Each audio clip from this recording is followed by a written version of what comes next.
Magandang umaga po, muli ang inyong lingkod, si Chef Roy. Kumusta po kayong lahat? Shout out po sa lahat ng mga kapanood ng video kong ito. Pagpapalain po tayo ng Diyos. Itong dalawang araw ko pong pinopost yung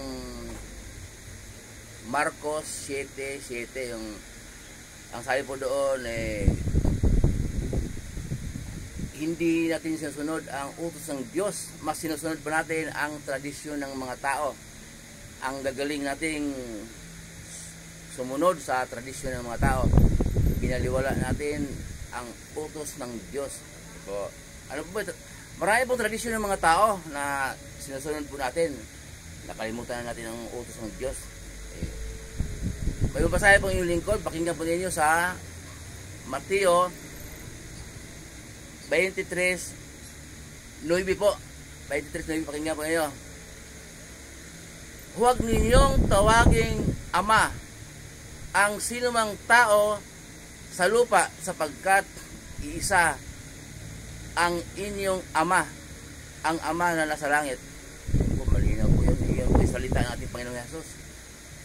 Salita po yan ng ating Panginoong Hesus. Huwag doon natin tawagin ama ang sinumang tao sa lupa, isa lang ating ama na sa langit. Sa pananampalataya po yun, ha. May mga Kristo po kasing nakinig Paano yung papa mo? Paano yung tatawag mo doon? Pagka magulang po natin, papa natin, igagalang po natin, utos po yan. Tawagin natin ama. Pero sa pananampalataya po yung tinutukoy ng ating Panginoong Hesus. Huwag natin tawagin ama ang sinong taong nasa lupa.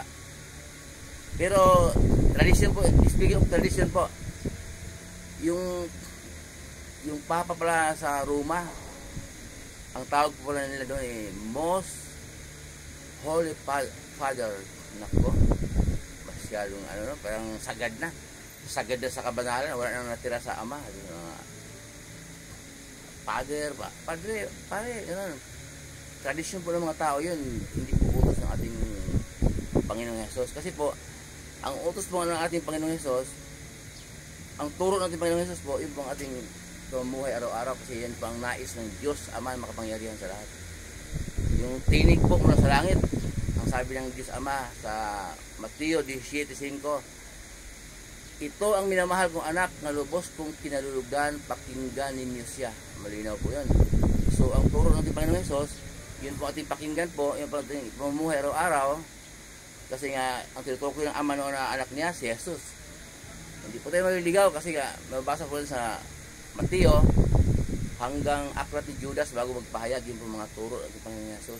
Yun po, turo ni Jesus po yun. Yung kanina binasa ko na huwag niyo tawagin ama ang sino mang nasa lupa, pagkat isa ang ating ama, ang ama na sa langit. Turo ni Jesus po yan. Kaya po tinamaan po tayo doon sa dalawang araw kong pinapost na ang gagaling nating sa sumunod sa mga tradisyon ng mga tao, hindi tayo sumunod sa utos ng Diyos. Muli po ang iyong lingkod, si Chef Roy.